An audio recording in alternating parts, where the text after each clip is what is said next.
खबर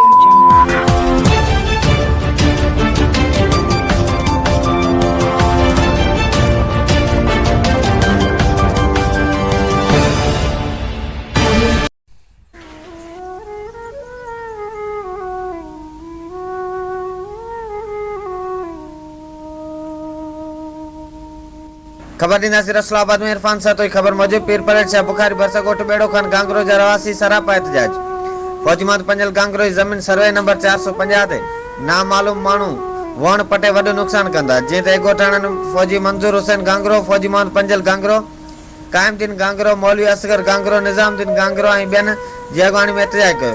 एहतजाज कंदे मीडिया सां ॻाल्हाईंदे चयो त असांजो रोज़ाना नामालूम माण्हू वण पटे असां लखें रुपए जो नुक़सान कंदा जिन जी दां असां पाड़े ज़मीनदार खे बि ॾिनी आहे पर केरु ॿुधण लाइ तयारु कोन्हे।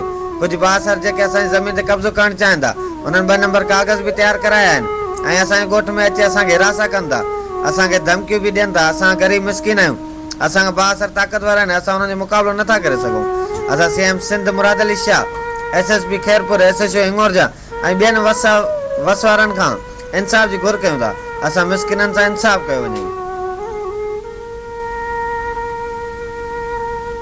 मज़लूम मारवाड़नि जे हक़नि जो आवाज़ पहुचाए आला ऐवाननि ताईं।